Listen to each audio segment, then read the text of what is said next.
I'm LaDonna Boyd, presenting the curriculum lesson for the week of May 16, 2021. The lesson title is The Consequences of Giving Challenging Advice, and it comes from Jeremiah chapters 37 and 38. You can find the lesson in the Adult Christian Life book from R.H. Boyd.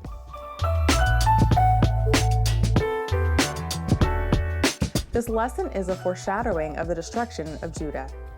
Jeremiah is called to deliver a word on behalf of God to Zedekiah, king of Judah. Zedekiah's pride and faith in his position as king prohibited him from aligning with the counsel and protection of the Lord. Instead of following Jeremiah's advice, Zedekiah resisted the powerful Babylonian king, which led to the downfall and destruction of his family. In the passage, Zedekiah has summoned Jeremiah. This is the second secret meeting between the prophet and the king. The purpose of this clandestine conference was to extract prophecy that would be favorable to the king and to guarantee Jeremiah's safety in the midst of a national crisis. Zedekiah requests that the prophet be truthful to the questions that he will seek from Jeremiah. Zedekiah emphasized that Jeremiah does not hide or conceal anything from him. Regardless of the message he will give the king, Jeremiah does not trust the king, especially in how he may respond to Jeremiah's prophecy. Jeremiah voiced two objections. Jeremiah asks the king whether if he reveals the prophecy, if he will be put to death. And Jeremiah does not have any guarantees that the king's anger will not be turned against him.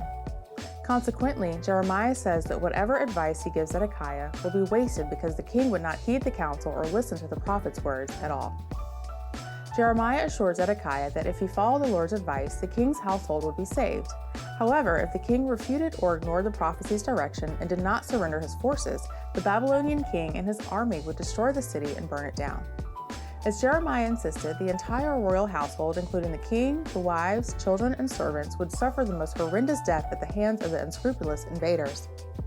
The king's thinking seemed to be naive. As Christians, we must not be hard-headed in our relationship with the Lord. Hard-headedness is hurtful to God and ultimately ruins our relationship with Him.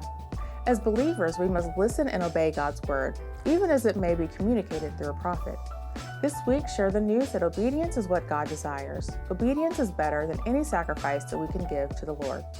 Again, I'm LaDonna Boyd, and I hope that you've enjoyed this week's lesson. Don't forget to like, share, and comment below. Also, subscribe to our YouTube channel and check us out on our social media channels at RH Boyd Co. and our website, www.rhboyd.com.